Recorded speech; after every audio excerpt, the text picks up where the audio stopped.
I'm very proud to say, was a PhD student at IUCAA. He did his undergraduate in Sharif and then came hunting for cosmology places in India, and then had to do a master's in University of Pune, and PhD at IUCAA. Then after that, he went on to a postdoc at Marie Curie postdoc at Oxford University. Again, his mentor there was someone we know very well, Professor Subir Sarkar, with whom I believe he didn't write any papers, but he's benefited a lot and worked very hard there. Arman has this interesting thing I noticed of really picking up collaboration with really top guns in the field. So Subir is one of them. But next, he went to Institute of Early Universe, which was institute being set up in Korea with Berkeley University faculty and Iowa University. So that's where I believe he met people like Eric Linder, and started working with Eric Linder, Professor John Smoot. During his PhD, he worked with Alexis Starobinski, I guess. And then after that, he was a junior research group leader at Pohang, the Asia Pacific Center for Theoretical Physics, for 2 years. So, and since 2014, he's been a faculty at the Korean Astronomy and Space Science Institute in Daejeon. There are lots of stories I could regale you with, but I will not then leave time for the talk. And so, again, welcome, Arman. I look forward to your colloquium. Thank you. So, thank you very much, Tarun, for a nice introduction. I'm happy to be back to RI maybe after 20 years because I gave a JEST interview here. So I did a JEST exam in 2001, and in fact I was offered by RI at that time with Professor Sridhar, which I just realized that he is retired now. And but you know, he knew that I'm more into the conventional cosmology. So when I got an offer from our IUCAA, I stayed in IUCAA. But I kept good relationship with people here. So I remember that Shiv and Biman, you know, they have been there from old days, and I'm very happy to see them still around. And of course, many new other faculties. I'm also happy to see that the environment is still very cozy and very friendly, and you know, which I think is important for science. So, in short, I'm happy to be here and you know, to discuss it with you guys. And thanks to Professor Souradeep to invite me. You know, he was my mentor, and basically, I had one of my. I was lucky to have one of my key collaborators. Tarun as one of my key collaborators during my career, and my main mentor, I would say. You know, someone who really helped me to make interesting and important decisions. So I hope that he can be also very useful for many young students here, and because he has a very good leadership skill, I would say, which is important aside being a good scientist. Okay, so I go to my colloquium, and I would be happy to discuss with people. Tomorrow I would be around, and also after my talk, so we can discuss.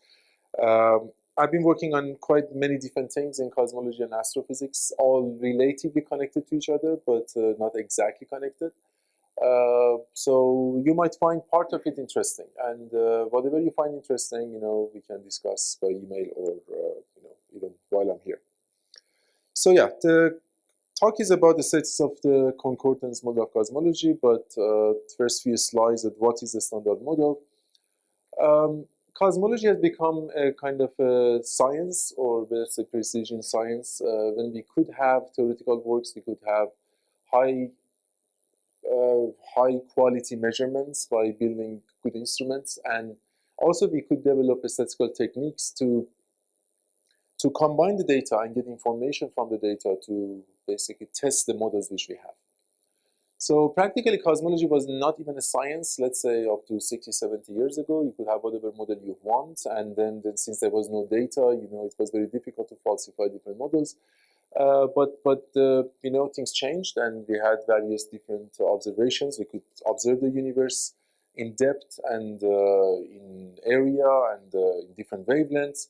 And then we could come up with the standard model of cosmology, which established basically not long ago, around 1998, where people could discover acceleration in the expansion rate of the universe by basically there were hints of that, from early 90s by looking at the large scale structure data.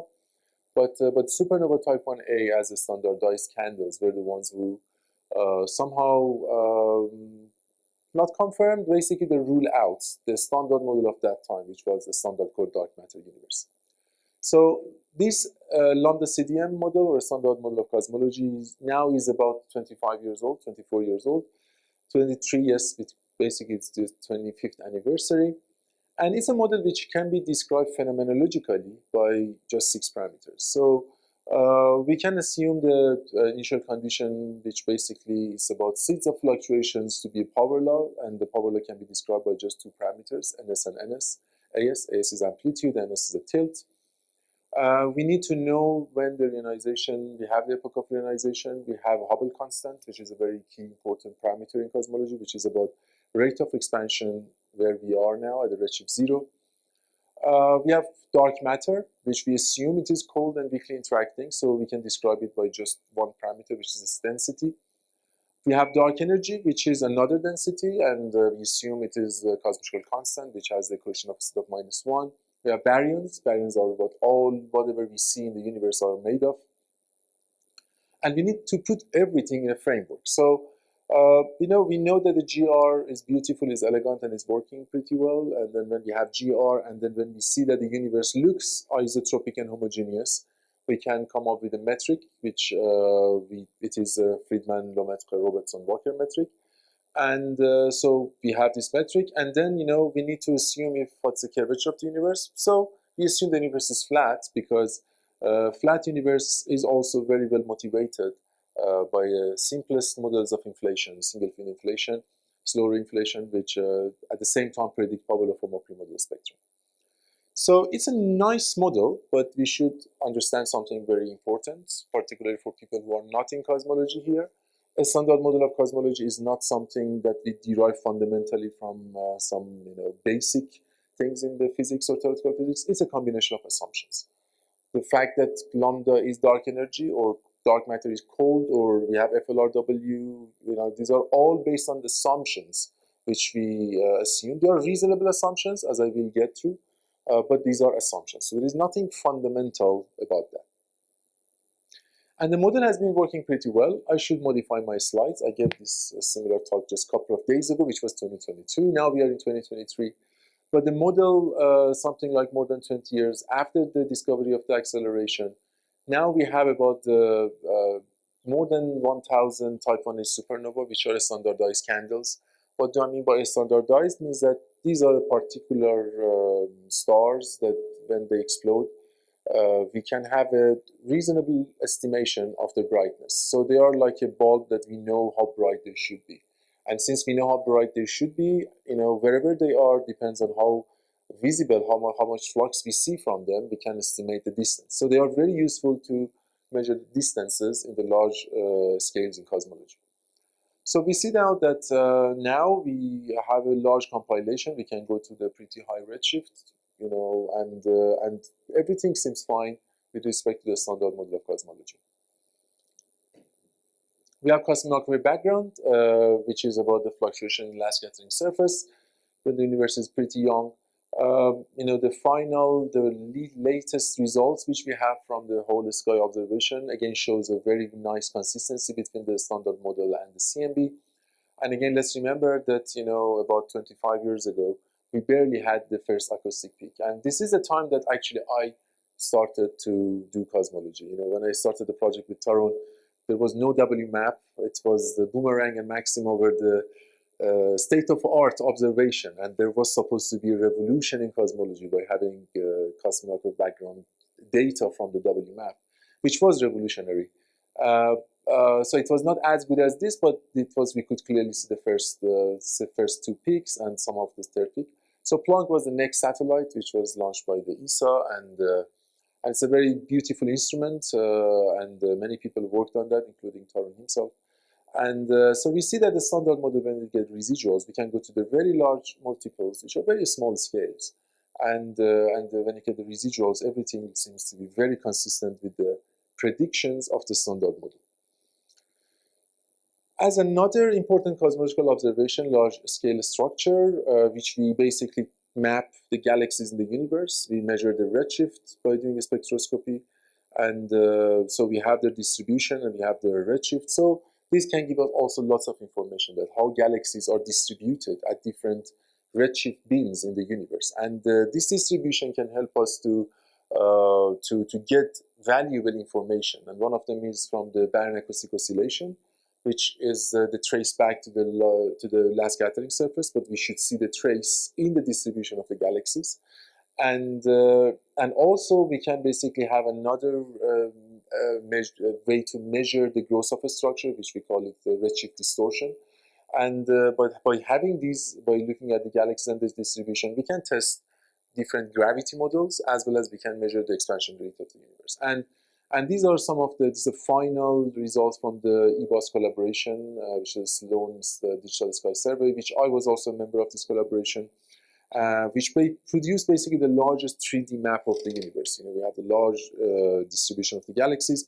So here also, the standard model seems to feed the data pretty well.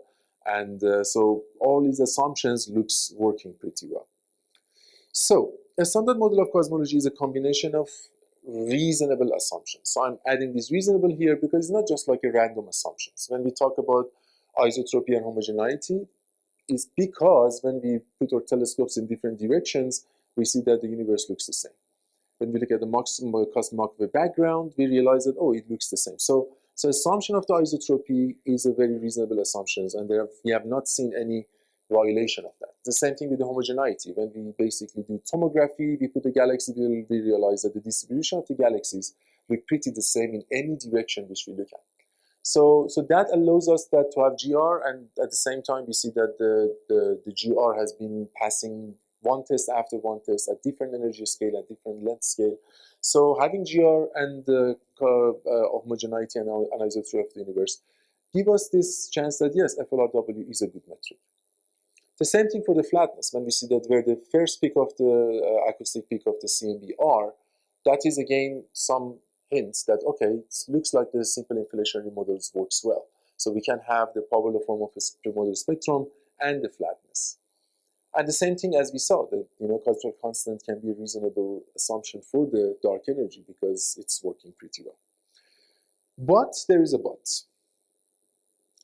The point is that after the first release of the Planck data in 2013, when scientists start looking at the derived cosmological parameters, they realized that the Hubble parameters, when you feed the standard model to cosmological background data from Planck, which now can go to the higher multiples, much higher than the W map, can predict the value of Hubble constant to be 67. But what is important here is the uncertainties which we have around these numbers.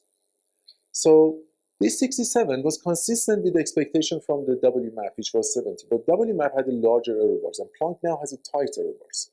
And these tight error bars from the expectation of the Hubble parameter, which we got from the Planck, when we compare it with the expectation of when we derive Hubble parameter from the local observations from the Cepheids and the supernova, we realize that, okay, these two are not matched.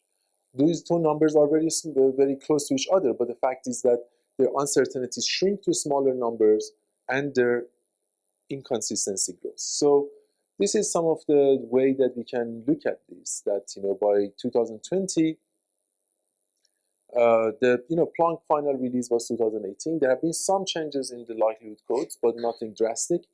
So the Planck basically come with a 67 plus minus 0.7.8, a very tiny error bar. And then we have the local measurements, which now they are stuck around 74 plus minus 1. And now these two values are at more than 4 sigma tension with each other. So if the error bars were large, things were fine. You could say, okay, we have a... So now the precision reached to a level that we really need to understand that what is really going on, and why it is 67 and why this one is giving 74. And which one is correct? Because both cannot be correct. Yes.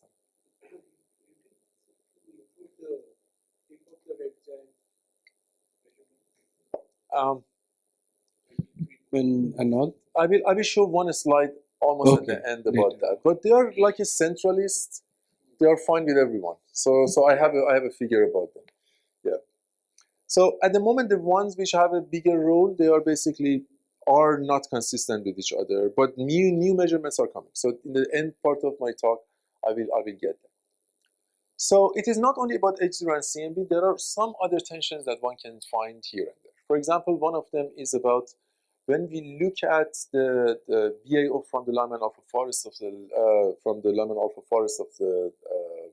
barren acoustic oscillation from the large structure observations, and we see that this Lyman alpha BAO expect a larger value of matter density and larger value of Hubble parameter. And when we combine different data together, we see that when we just add Lyman alpha, this basically shows kind of an inconsistency when we don't have that. Another one comes from the weak lensing shear that, when we fit the standard model to the weak lensing data and cosmological background from Planck, we see that they barely, overlap at 2 sigma with each other. So there look to be some kind of a combination of various tensions there between different observations that the standard model individually fits well, but not in a combination. Now, how to go beyond the standard model of cosmology? So I classify 3 main approaches, 3+1 main approaches. One is that, first of all, to validate that there is really something going on. To do that, one way is that to find deviations or features beyond the flexibility of the standard model. Basically, we find that data suggests something that the standard model cannot predict. So this is something very general. It doesn't matter if it's cosmology or astrophysics or condensed matter. Whenever you have a model and you have a data, if you find that your data suggests something that your model cannot cover, that's basically a very important thing. And those features are important to rule out the model or to validate the model. Another one is that if we have a litmus test or null tests are statistical approaches which we zoom the statistical power to say yes, no to a hypothesis. So we have a hypothesis, and a hypothesis basically predicts something, and then we say it is consistent or it is not consistent. And the third one, which is the most easiest one to do, is basically finding tensions among independent data. Basically, you have a model, you fit it to different data, and if you end up in different part of the parameter space, then that's a signation of the tension. It means that your model fit this data well, but they are not matched with each other. These contours are not really overlapping. But we need to find a way to quantitatively to evaluate the level of the tension. And there are statistical methods to do that. Various tensions come from, can you, for any one of them, can you say this is measured because there's a limited range of redshift values associated with each of those measurements? Or, for example, with say the BAO, there is sort of a range of, what I'm trying to say is that are you exploring possibly different redshift values with each of these experiments, or are they sort of spread over the entire values of redshift? So actually people are exploring everything, but in this plot, maybe I would like to focus mainly on this one and this one, because in these one there are assumptions involved. Okay, there are assumptions involved. So I personally may not really take these things very seriously, because there are some assumptions from CMB or a standard model leaked inside the whole pipeline. But this one is very clear. We have a standard model, we have Planck, and we are fitting it and we are getting it. And these are just local measurements. So the red ones are more or less local measurements with some up and down. Yeah. So the main ones are certainly showing tensions, and the other ones, one can interpret.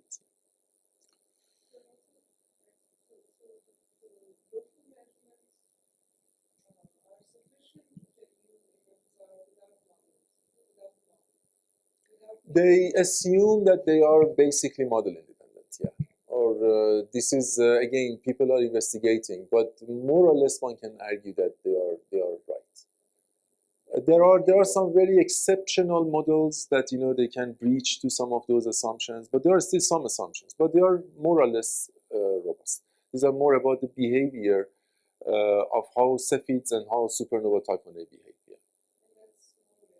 They are very local. They are very local. They are redshift less than, let's say, for the H0, which is coming from the supernova and the Cepheids, the big part the redshift less than 0.01. and then the part which is contributing goes up to redshift point, maybe maximum 0.1. Yeah.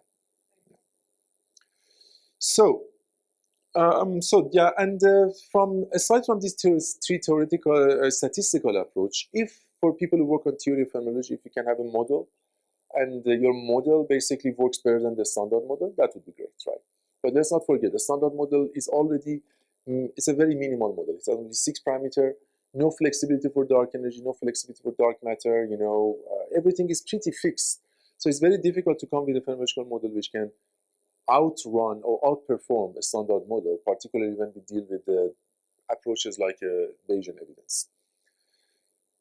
So, as some examples of the litmus test is an old work with Alexis Starobinsky and Varun Sahni, which we had in 2014, and we showed that this omega matter H square tension, which to us looks pretty interesting. At that time, we said that okay, it should be most probably systematic, but this has not been practically washed out, because you know the most recent compilation of the data also showed that still the quasar BO data predict a slightly lower value of the Hubble parameter at the very high redshift.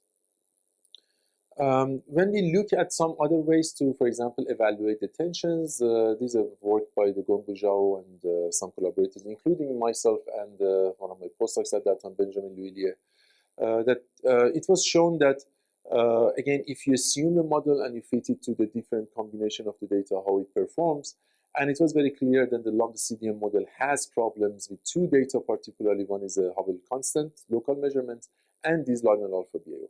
This one for us, for me and Alex and Darun, was a good news, because this somehow confirms that you know there is literally a substantial tension with the BAO data. But the local Hubble constant measurement seems to be also extremely important, which has been remained there till now.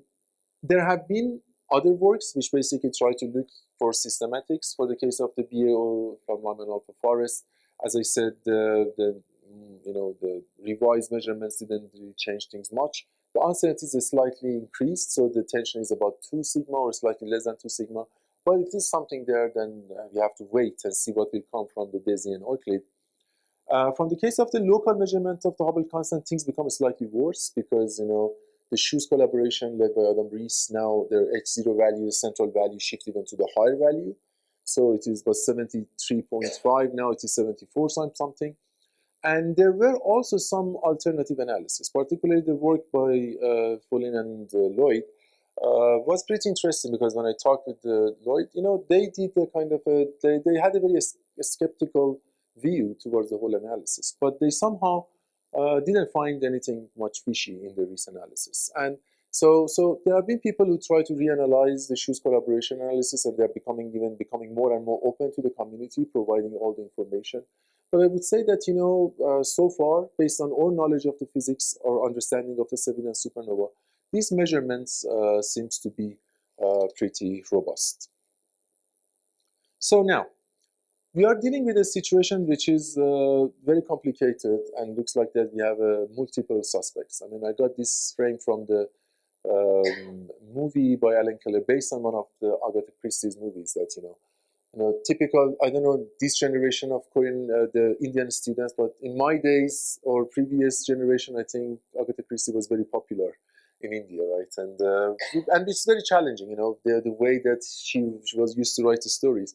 Till the end, you didn't understand who is the killer, you know. At the end, you could understand, oh, the murderer is the killer, and the murderer is the same person, just, you know. So things can be very complicated. We don't know who is who and what is going on. So how to understand and how to basically freeze again this vanilla ice cream and resolve the tension, again, I can classify them in different categories. One is that some people say is statistical fluctuations. Those people are not saying much anymore, because now more than 4 sigma, it would be very rare that we are just by random things is coming there. There's a group of people who talk that there should be systematics in one or some of the data. And if I have to bet my money on something, I would be in this category too. So I mean, if someone said that, okay, in 2030s, what would you say, how tensions would be resolved?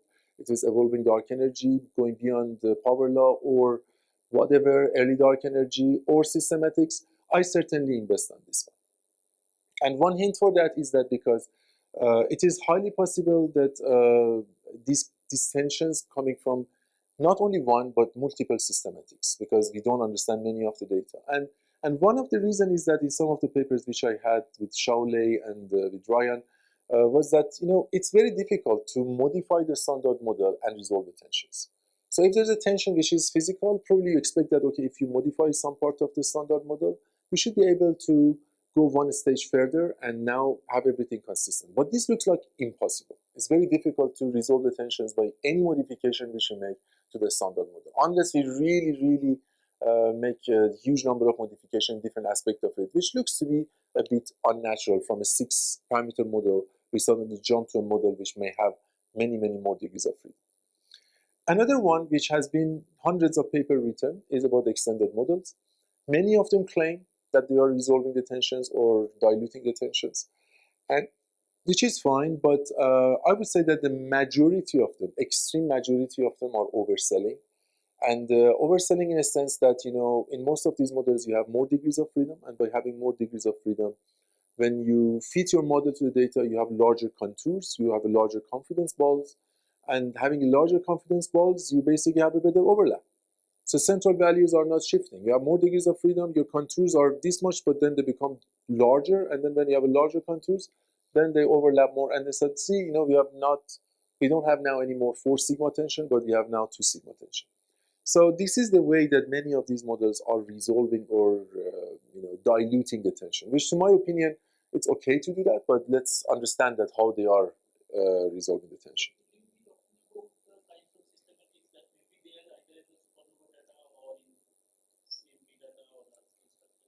I will not talk about that, no, but I will just mention them, yeah. I mean, those are completely separate, but important, extremely important. So, I will get there, that why it is actually extremely important. And I say that our approach at the moment is that we try to compare different data in a model-independent way, and also getting help from the independent observations to see where we should look for the systematics. One set and another for another, or one value of each not, and another for another. But you're just saying that the models are so weak that they accommodate them both. Is that what you mean? Kind of. Okay. Yeah. So you're just okay. So models, that's really not a resolution. Yeah, exactly. Right. Yeah. I will show you some examples here. So now, let's go to the standard model and then look at the 2 main lines that people have been trying to attack or address the tensions, including myself and my collaborators. So the first one, let's go to the cosmological constant, if dark energy is lambda. And if we can play with expansion history, rather than having lambda dark energy, if we can have other form of dark energy, evolving dark energy or early dark energy, and if we can really help to resolve the tensions. One of the papers which got lots of attentions, it was published in PRL by Mark Kamnikovsky's group, Pauline et al., was about this early dark energy. That the idea was actually not new, it was there, but the overall idea was that we know that we can combine the information from H0 and RD. We can have a good constraints for H0 RD by combining some information. And H0 is a very late parameter, is the expansion rate at the redshift 0, and RD is basically early universe parameter, as I described here. And now if I have this value, let's say we know what it should be, and if I want to have a higher value of H0, then I should have a lower value of RD. And if I want to have a lower value of RD here, how can I do that if I don't want to play with the radiation density? The point is that if I increase the expansion rate, and this is basically Big Bang, this is the last scattering surface. It's a baryon drag epoch. It's a baryon drag epoch. Yeah, so okay, think of it, RD is this equation. Okay, so if I want to have it a smaller value, I need to increase the denominator. But to increase the denominator, I should have to have a larger h of a. And Hubble parameter at the redshift of 1100 onward is highly dominated by matter density, because it has the 1 plus z cube in it, and cosmological constant is constant.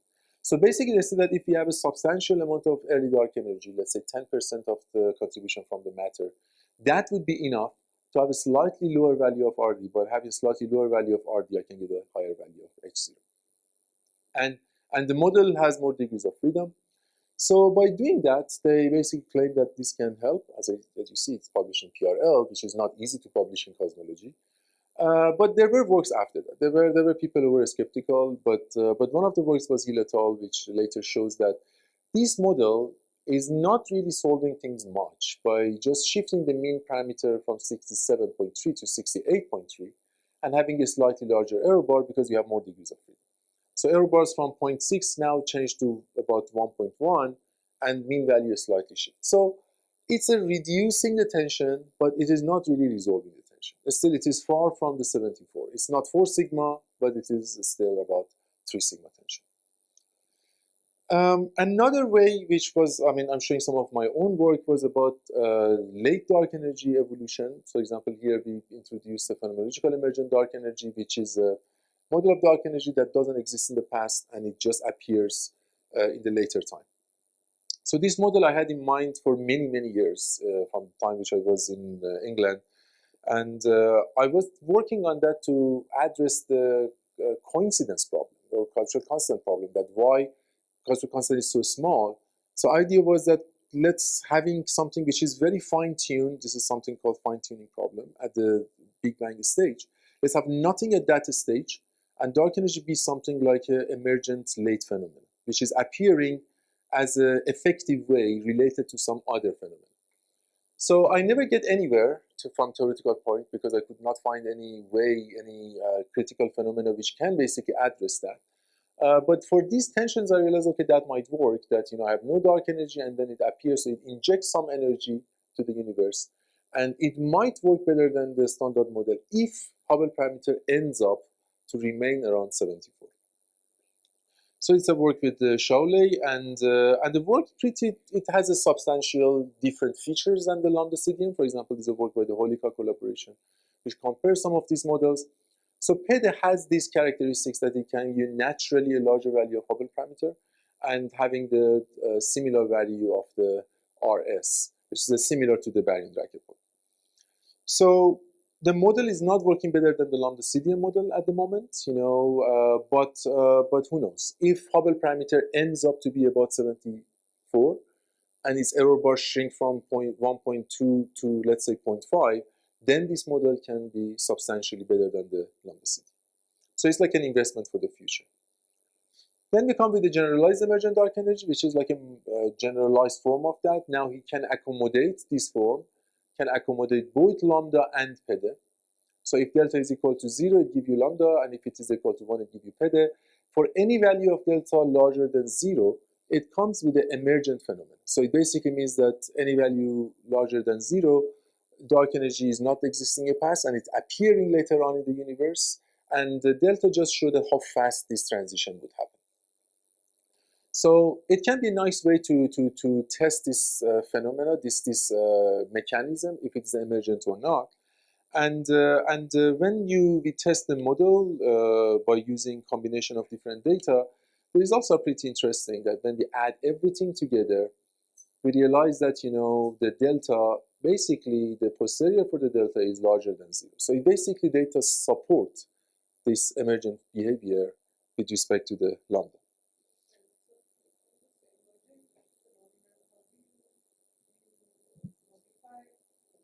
Do you modify the Einstein equations or the nature of matter that you have? It is just purely phenomenological. So what is the effect that it has, for example, on energy conservation or something of that sort? So those conservation equations are there. Okay, so these are fine. Only I'm playing with the equation of a state of dark energy.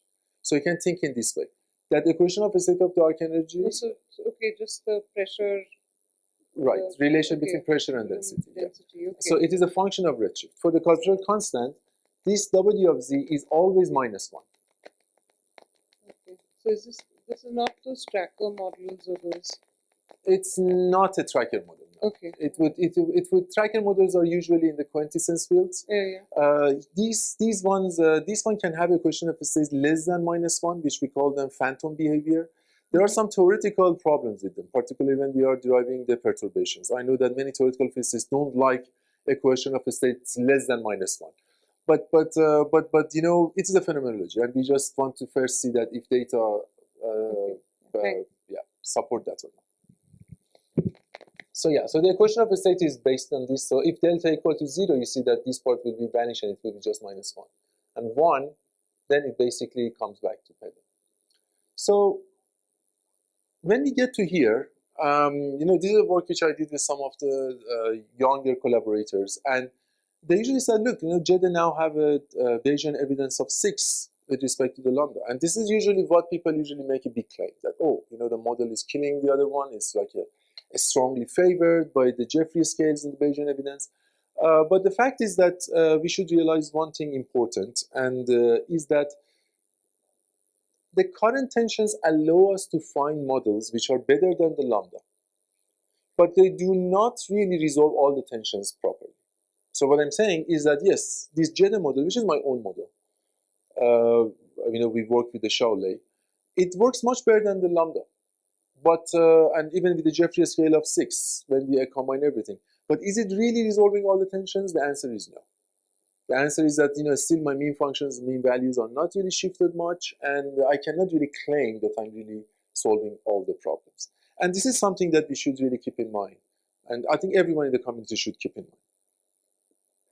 So just some very side notes, just maybe 1 minute for each. If you are interested about, you know, how to do the model selection, particularly the most solid way is based on the Bayesian evidence. People use this BIC, AIC, which are basically not very interesting, not very correct even statistically, but Bayesian evidence is a very important way to compare different models. And Bayesian model selection is something which I think the most robust way in the whole physics and chemistry and different fields of science for the model selection. But it has, the conventional way it is used has some issues that one has to consider.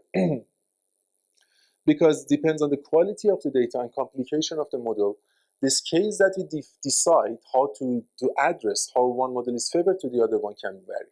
So I suggest you to look at this paper with Ryan, which we wrote last year. It's been published in M. Ross. The editor didn't like this, but anyway, they could not stop this. And this is another paper, again, last year we published with Hanul, my student. And this is also interesting to understand that the Bayesian evidence approach is solid, but only can find the better model among the existing models. So if you have 5 models, you know, with Bayesian evidence, you can find the least wrong model. But it cannot tell you if all the 5 models are wrong. So this is, we did this challenge that we have 2 models to compare, PEDE and Lambda, you know, and but we generate the data, we simulate the data based on another model, which was the transition dark energy model. And then we said, okay, now you guys compete with each other. So both, and then we showed that, you know, conventional statistics, Bayesian evidence, you know, it's basically prefers lambda to PEDE at all different scales, which is understandable because lambda is closer to that model. But the fact is that the both models are wrong, and this is not what you can really expect from the Bayesian evidence to do that. So we come with this iterative smoothing validation approach, which basically we can, independent of comparing with the other models, but just having the data, we can say that it is right or wrong, or how wrong it is. So, it is interesting if you are interested about model selection and validation before model selection, which I think is very important, missing in the community, that before comparing models or testing or even fitting the models to the data, we should first validate them and says that, okay, if they can pass the validation. And that validation is something that you cannot do with the conventional Bayesian approach. Okay. So now I was talking about the dark energy as a solution, about the Hubble tension. This is a recent paper with Ryan. We are still with the journal for publication. This is an interesting paper because we said that, okay, now with having 1 or 2 degrees of freedom, we cannot really solve it. Let's give the model many degrees of freedom. So we assumed a hyperfunction we got from Chebyshev polynomials, and then we added more than 6 degrees of freedom on top of 8-parameter model of the lambda CDM plus, you know, CPL parameterization for dark energy. I said, okay, now you guys try to fit the data. Okay, now try to give me H0 more than 73. So the result was very interesting and astonishing that even though giving such a high flexibility, we could not really get there. And a posterior for the Hubble parameter ends up, to give me very, very tiny consistency with 72, but it barely could get to 73. So then we conclude that, basically it's not possible to really solve the Hubble tension properly by playing with the equation of dark energy at the low redshift. By low redshift, I mean anything lower than redshift last scattering surface. So to our opinion, this is an important thing to think that, okay, what is really going on? And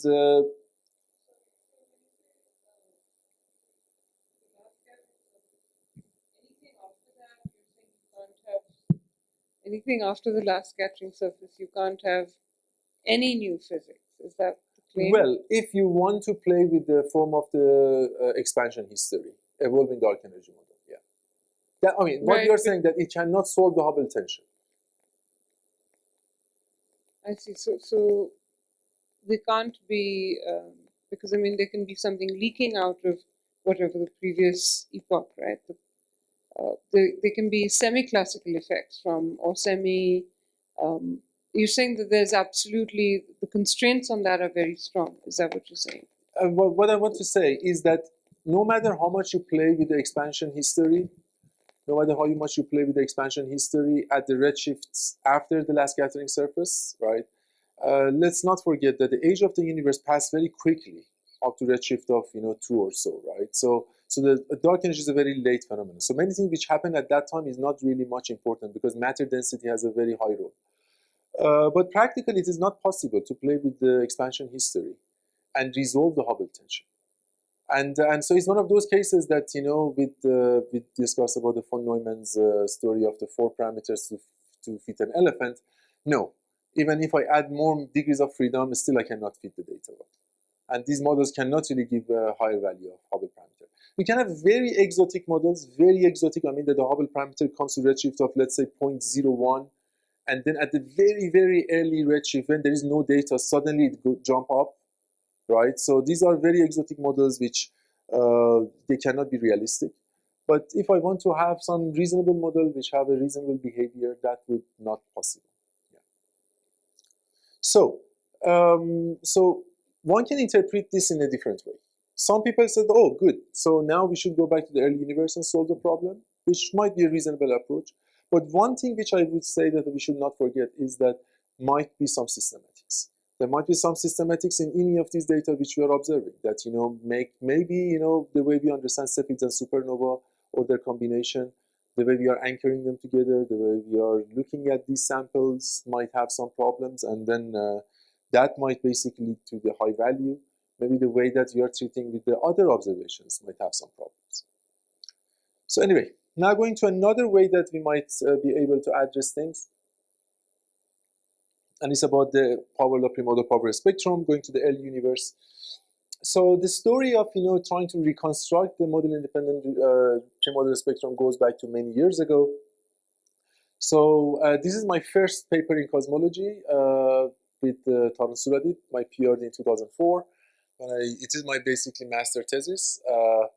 And as you see, it's published after this one.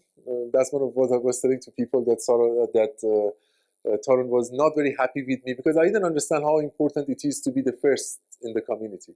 And the Sarah Bridal and I think a statue group wrote that paper slightly few months earlier than us. But anyway, so anyway, these are very important things to understand how the seeds of fluctuations are. And this primordial spectrum, it basically tells you how the universe is basically going to grow, how the distribution of the galaxies and density grow in the universe. And the activity has been immense, in the community. The different methods have been developed, and while data support the background to be the power law to be consistent with data, but you see that you have other flexibilities. So one thing important here to address is that even though the power law is consistent, data allows you to have other form of primordial spectrum also consistent with data. And these other models might be consistent with the data with a combination with the other background parameters. So for example, if I have this broken model can be consistent with the data, but not exactly the same background parameters as the ones with the power law. So for example, these are two parameters, but the matter density in Hubble for this model might be different than Hubble parameter for this model when I feed it to the CMB data. And this is a work that we have a group of papers with Alexei Starobinsky, George Smoot, and Diraj, who was my postdoc now. He's in IMSC.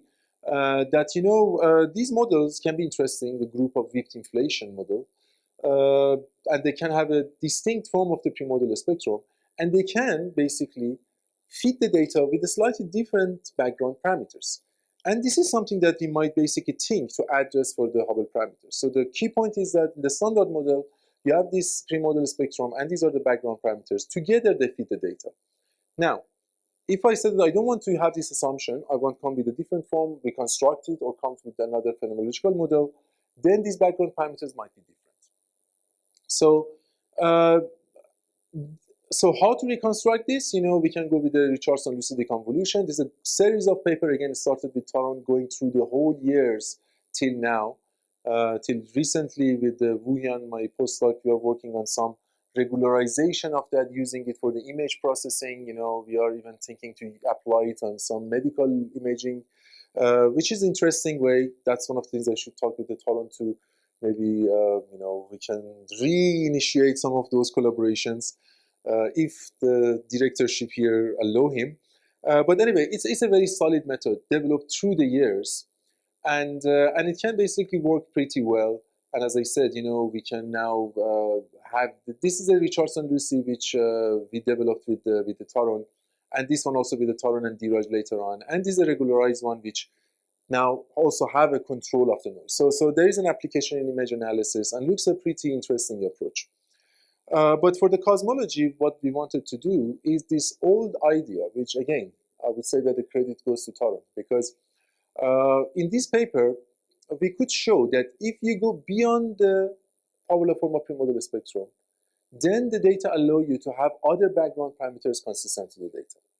So we wrote this paper in 2013 with WMAP 9, while I was already in Korea. But I remember that we tried this in 2007.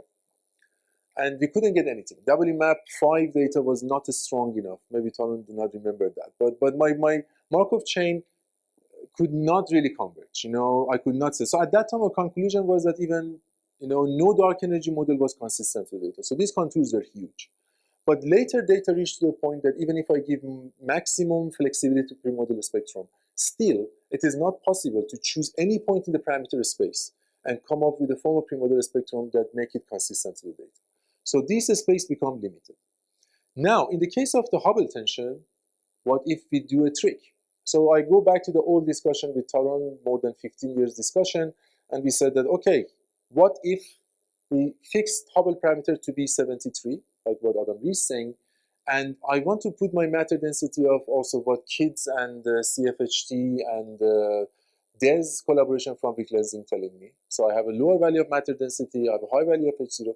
Now I force my primordial spectrum, I project the problem primordial spectrum. Can you fit it for me? So to our surprise, the work done by Diraj, we show that yes, it is possible. And this is something very interesting because it shows that it is possible to have such a weird form of primordial spectrum, which can, in fact, give you the Hubble parameter matter density at the different values. And now it is completely consistent with the Wick lensing and Hubble local measurements.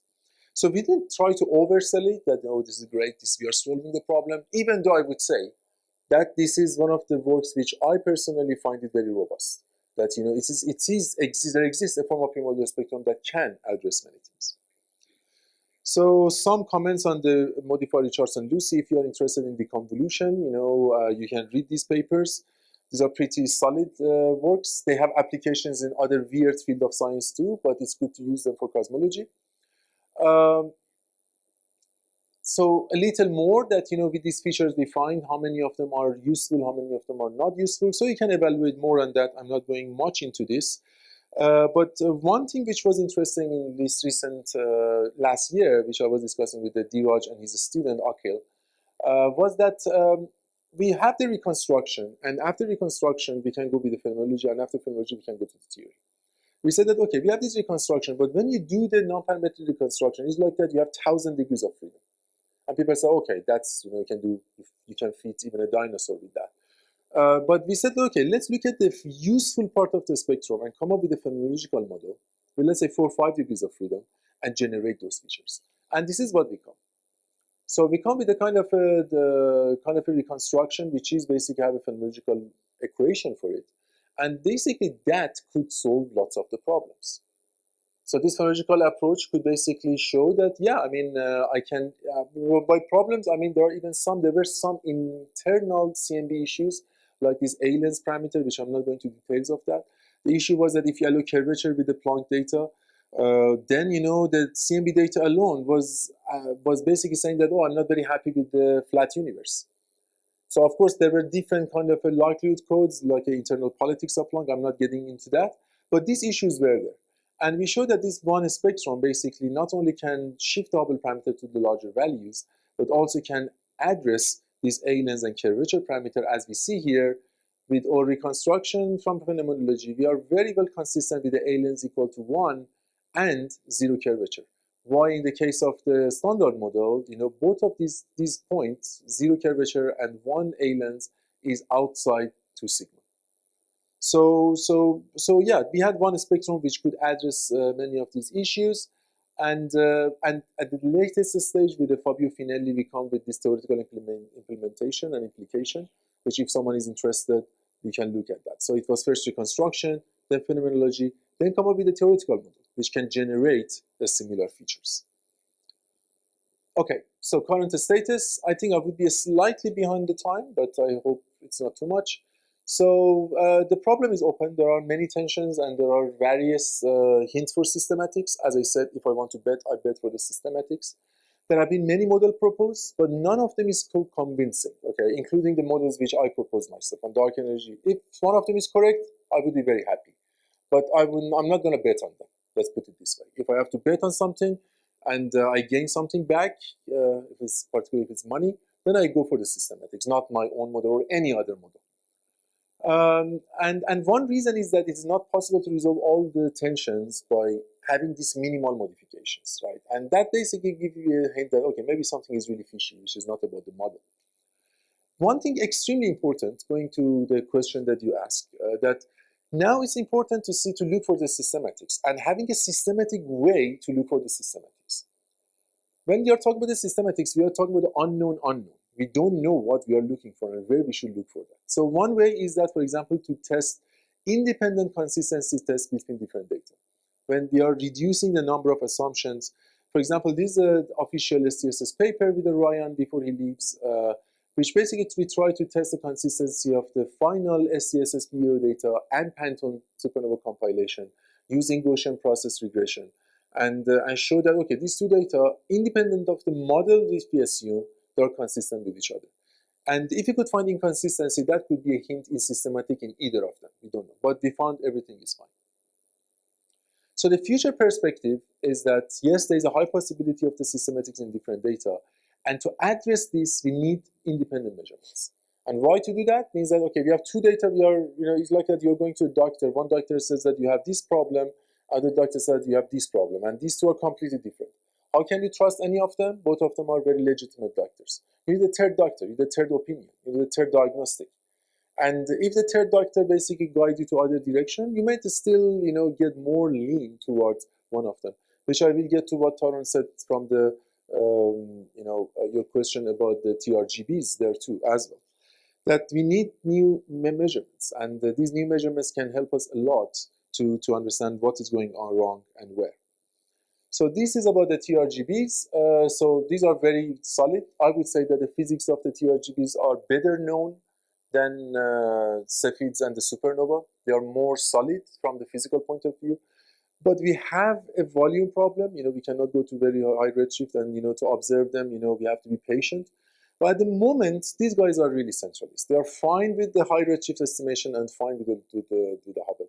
So I really hope that these guys take a side, either go in this side or go to this side. But that would be very interesting to see what TRGB does. Another approach is about the strong lens systems. This is something which my group has been pretty active in the last couple of years, is that you use the strong lensing of the quasars or supernova to measure the expansion history and the Hubble constant And it is actually now becoming competitive. For example, there's a paper we wrote 2 years ago with Kai and Ryan and Eric, that we basically have 2.3% measurement of the Hubble constant in a model-independent way when we combine supernova and 6 strong lens systems. And this is something very interesting. This is something that means that we are getting there. We are getting close to with which it can be competitive. The future astronomical surveys like a Rubin and Roman basically can be mind-blowing in a sense that, we are talking about the 1,500 supernova now. By the time of the Rubin, there might be about few hundred type of supernova every night, right? So in 1 week, we'll have more compilation of supernova than the whole astronomy till now, technically. And so you see that we can go to the order of 100,000 supernova. We can have so many strong lens systems, so many low redshift systems.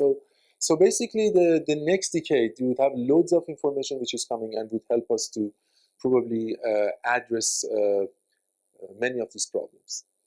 So these are about strong lens systems. Again, this is one of the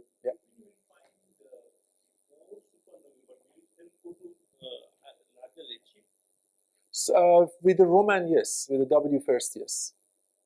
So with the Rubin, we would have a big compilation in the intermediate redshift, but we would have also Roman, which is a space telescope. So Roman was mainly sold to NASA as a exoplanets survey. It's even in the exoplanets category, but it is extremely important for the cosmologists for the very high redshift supernova. Also, BAO from Euclid and DESI, we go also to higher redshift. So these are about the unresolved systems. As I said, there are some statistical analysis which is done, and my group is also very active. So our idea is that we want to try to find lens system.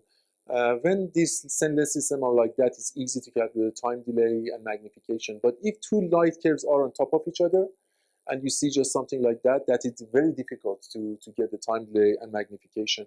This is what, like in this case, that you have two light curves, and this is what you observe. And now you need to get that, this is coming from these two.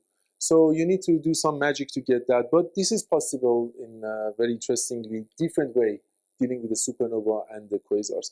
If someone is interested, you can discuss. This is the main work which I did with the Satadru, who was a student in IUCAA and worked with me, and now he got a Humboldt fellowship in Germany. So he's going to work with the Sharif group. So going to a high redshift related to the expansion history, yes, supernova from the Roman can go, but also large-scale structure. Now we can observe galaxies in the higher redshift, different type of galaxies and tracers. And while we are here at the moment with the DESI and with the Euclid, we can go really high redshift with the scale of the distances much better than what we are now. I'll put the Amir's picture here because the first author of this paper, but this paper was alphabetical. Okay, so I should say that he had very little contribution to this, but anyway, it's good to hire people whose name will end up at the beginning of the large collaboration papers, and because these are one of the key DESI collaboration papers that everyone knows with Agha Musaeto. And Amir, by the way, he understands that there is not much in academia. Now he's a data scientist in a big company in Seattle. Good for some student to know. So in the redshift distortion too, we can get some good constraints on the gravity. Things become much better very soon. Actually, DESI is ahead of the time. So I'm a member of DESI, and we find it more exciting because Euclid had some problems, but things are getting well. So 1 or 2 slides on gravitational waves. Things with gravitational waves are also getting very interesting. So these are like a forecast that the error on the Hubble parameter can reach to sub 2% from the bright sirens. There have been works which are basically that we can do cross correlation of dark sirens with the large-scale structure data. These are from the Souradeep's papers in the last 1 or 2 years. That for example, he used the correlation between the gravitational wave data and DESI and SphereX. And we can get interesting constraints on the different parameters. But going back to one discussion we had today, here we should realize that the still cosmology background model is assumed, and still the bias function form is also assumed. So if you want to go beyond all these things, we have to be more cautious. Just one slide. It's a paper which I wrote a couple of years ago. Very sensitive paper. It takes us 1.5 years to publish. In these kind of cases, I put myself ahead of my postdoc because we criticize some of these claims that we are going to have a very high precision estimation. And we put that, yeah, these are happening, but when you make lots of assumptions. But if you don't do that, for example, if my true model is this one, right?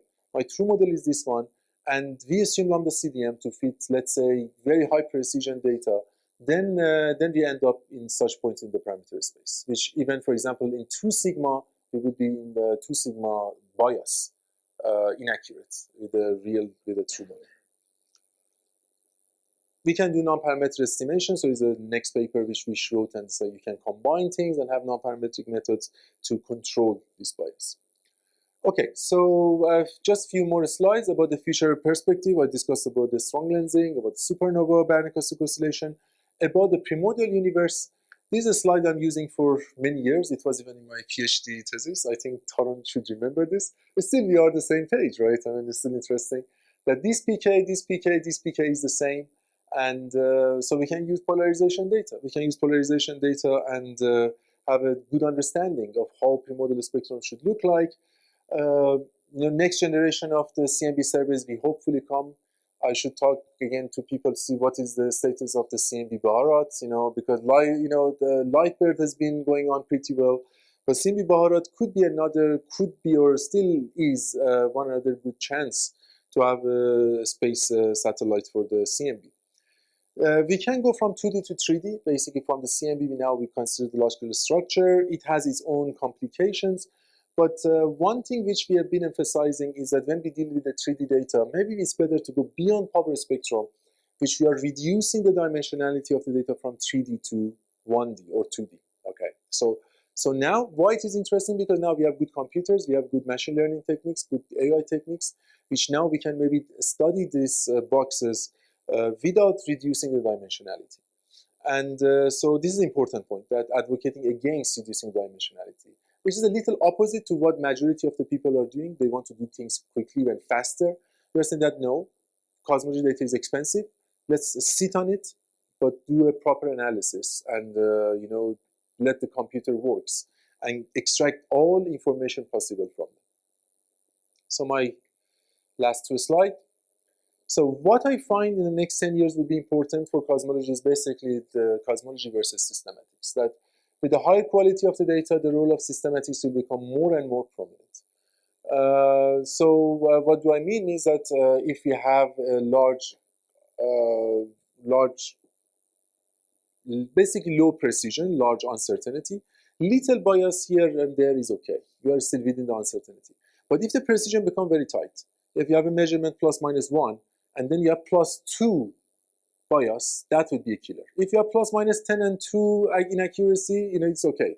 But if it is your accuracy become comparable to your precision, inaccuracy comparable, then that's dangerous. And that can come from not only systematics in understanding the data, but also if we make wrong assumptions. For example, now many of the cosmology pipelines are based on a standard model of cosmology. Lambda dark energy, power primordial spectrum, flat universe. And these pipelines, if any part is wrong, whatever we get out of it might also not be very correct, particularly when we test other models. So this is what we should be about. And the last slide, the standard model of cosmology looks fine, but individually, but there are tensions, and we need to understand what is going on. It gives space to the theorists, to phenomenologists to come up with alternative models, which is fun to do. But one thing which to me is very important is we should understand that the systematics might be the actual player here. And this systematics might not be only in the supernova or Cepheid data. It could be also in the way that we are understanding CMB lensing, or the way we are writing or BAO or redshift distortion pipelines. And these systematics can be of different nature. Systematics could be that you are making your pipeline based on GR, and then you are testing a modified gravity model.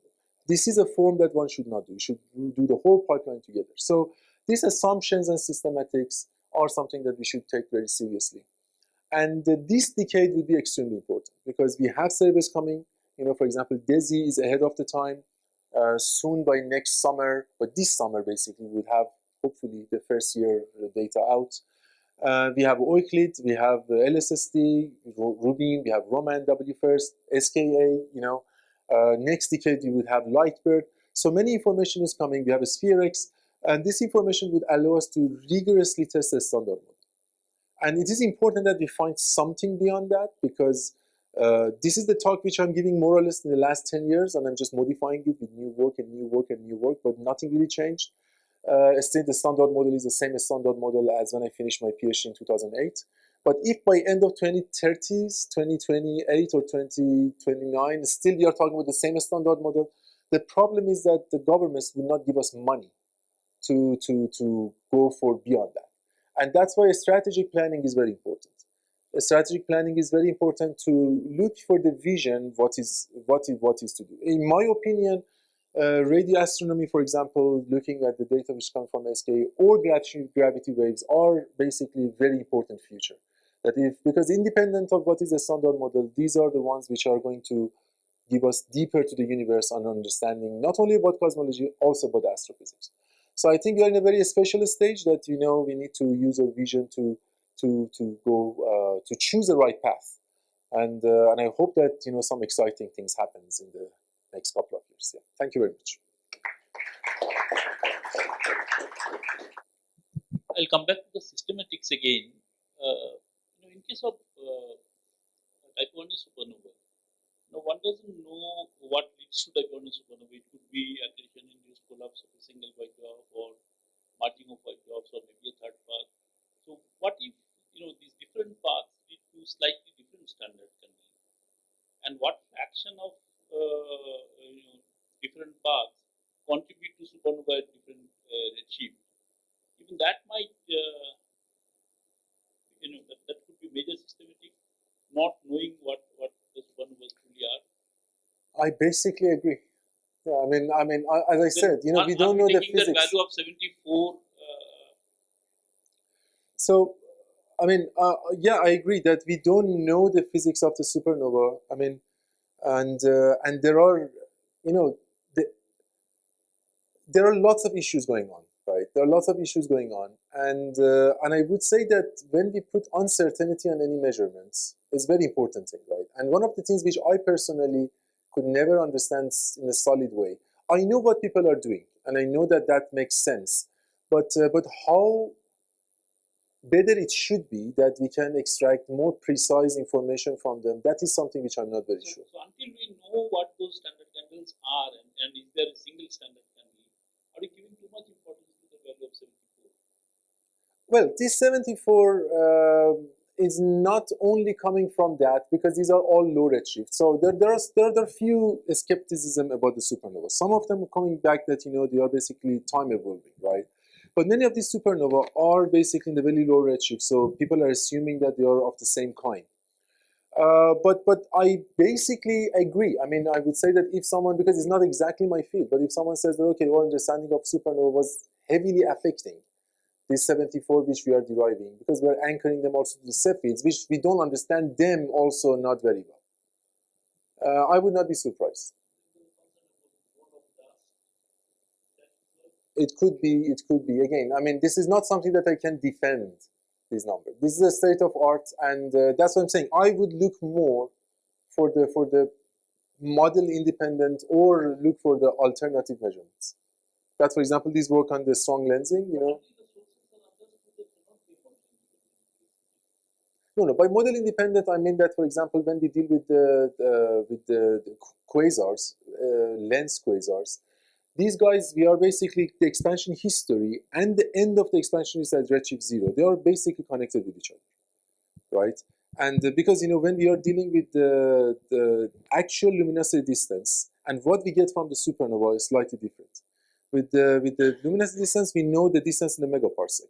Supernova just give you the relative distances. Now, when we compile them, and compare them together, and we are not assuming any model, to some level, we can have a better non-parametric estimation of the Hubble parameter. But again, it's still, there are lots of assumptions are there. Like, for example, we are assuming the flatness. We are not assuming, flatness is still there. So, but the very local measurements of the Hubble constant, what they are doing with the Cepheid and supernova, if there is something going on there, I would not be surprised. There have been skeptics. There have been people who have been criticizing the way things are done, but those people also have not been very also convincing. So I would say that yeah, I mean this is how it is. I don't think that what we are doing is wrong or there is a way to do better. But I agree that we need to understand things better. I mean, and if we don't, maybe we should rely more on the other sources. That's why gravity waves, neutron star mergers would be very important, right? Because they may have their own bias, they may have their own systematics, but at least it's a new measurement. Since you brought up this question of flatness a few times, if you did modify, say, a closed universe with positive k, still sort of compatible, because you can always have a very small curvature, which is positive. Is that something that one can actually put into the? I mean, is that out and out inconsistent with data, or is it something that people just haven't used or done? Well, we do test flatness. Still, we do test flatness. I mean, one slide which I very fastly passed. No, people, when they feed data, different models to the data, they consider flatness. And sometimes results are pretty surprising. For example, they do. But usually when they find it, for example, here, there's a very interesting, I didn't talk about that. So this is a paper by Eleonora Di Valentino, the Marie Curie and Silk, which very interestingly, it was there in the Planck papers. It is a paragraph in Planck paper that if you allocate curvature, then you get something which is completely look like that the CMB Planck data is not consistent with the flat universe itself. Okay, the original data, which was I think in the 2015 and also to some extent 2018. But then there was a different likelihood code, like CAMSPEC. Then basically now things are shifted back. So some people say it's not serious, it's not important. I try not to get side, but I would say that these are something that one should notice. That yeah, and if there is really curvature is there, then that can play a role in all the pipelines which we are basically building up. Yeah. Even little bit of that can be important.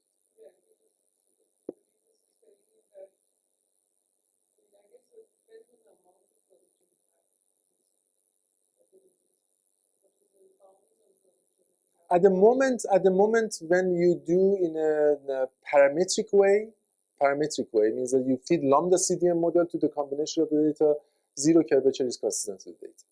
But how much of it is but it's difficult to test the.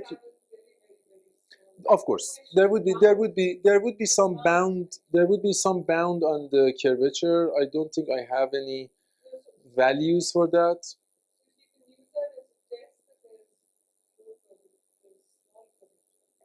For example, this is here they assume flatness, I think.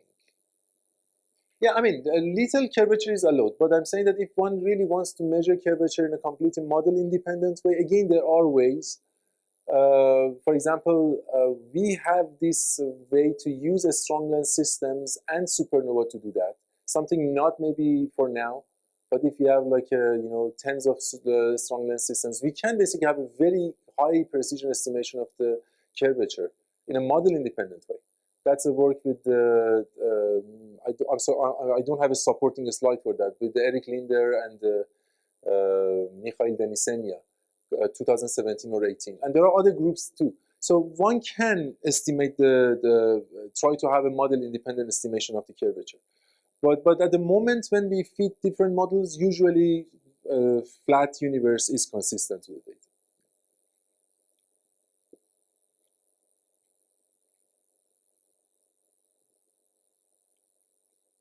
So, comment beyond what Vishwet said. I mean, this is just in 1998. I went to Aspen.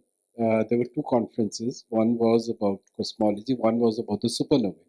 That is, interestingly, the supernovae community, which has nothing to do with cosmology, seemed to be totally at loss of how do you even understand the standardization that is happening. It doesn't come from any basic thing. Uh, has that thing at all changed over time? Is there any understanding of this reparameterization that is being done to make these standard candles? I don't know. I don't know. I mean, honestly speaking, I don't know, and it is something a bit sensitive that I don't want to know or I don't want to get involved. But if you look at my archive and look at my last paper, okay, maybe there is one recent paper just last week, but the last one in December is in fact about the latest compilation of the supernova data, which to our extreme surprise, we realized that this data give you the likelihood in a very weird, very small value. Right? For 1,550 supernova, we were getting likelihood of 1,400 something. Then I just went to my lecture 3 of the statistic course, which I'm teaching to people about the goodness of fit, literally. And I said, look, this doesn't make sense. I cannot have 1,450 fitting the standard model to 1,550 data points, and I get this chi-square. So we wrote a paper on that, and we wrote it to the SHOES people. Then we realized that, they fit to the statistical part of the data, and then they played with the intrinsic dispersion to get the reduced chi-square equal to 1. But then at the end, they added the systematic error to that. So then they have an oversized covariance matrix, which give you the... So if it is a state of art in 2022, you know what I mean? I'm not saying that. And then they were writing, we were going back and forth that, what to do. They were saying, okay, maybe I agree that, it's a very tricky situation, that what should we do? We have a systematic errors, we have statistical errors, should we combine them or first? But the fact is that, yes, a big part of the error budget comes by hand. The intrinsic dispersion we put by hand to get for 1,000 supernova likelihood of 1,000.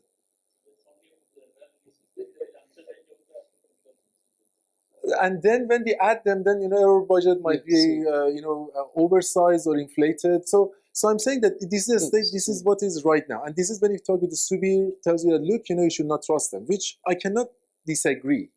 Yeah. So the other comment I wanted to make, since you talk about systematics in either data set, I mean, this is probably the side. You should not say in front of any Planck member.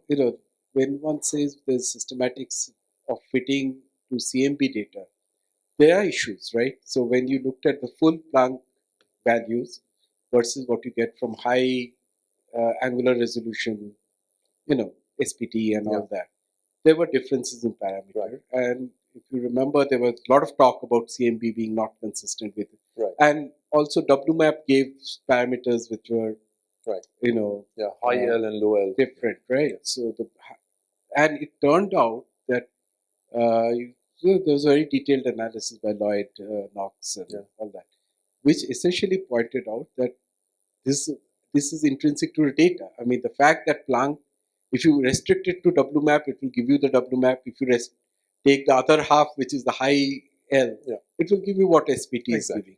It so happens that Planck has both the things in it, and it gives you another sort of parameter. So that is a kind of systematic. But what I wanted to basically point out is that word is the same, but that systematic effect, to my understanding, is a different kind of systematic effect. I agree. Than what Vishwajit is talking about, or No, I certainly agree that I think the way we understand the physics of the CMB and the way it has evolved, right? I mean, it's very solid. With the supernova, as I said, we still don't know the uncertainties which we get. We just put by hand that to get our degrees of freedom equal to the chi-square we get. And if something goes wrong, as I said, it's the latest compilation, it's Pantone Plus. It's not about the 1999. It's just like a paper we put, and we wrote it to them. We wrote to the Adam Rees and Dan Skolnick, and they were very kind. They were responded, and they said, okay, but that's how we can do it. And I agree. I mean, I'm not saying that there is a better. So we proposed something that maybe at the end we should do this again and again. It doesn't much affect on the parameter estimation or model selection, but I would say that still, when we don't understand individually how much is the error budget, so dealing with these things, as I learn more by time, I realize that I don't understand very well how things are clearly done, and it is something which maybe I don't want to also spend so much time on. But certainly we need independent measurements. We need independent measurements. Okay, if there are no questions, then before leaving, I will just request Professor Tarun to give a small gift as a token of appreciation. Thank you. for colloquial And speaking. sorry if I exceed the time and discussions went. I usually hate those speakers who exceed the time. But I exceeded the time only 5 minutes, so. Okay. Thank you very much. Thank you, Tarun. Yeah. Thank you, everyone. Yeah. Thank you. Okay, thank you.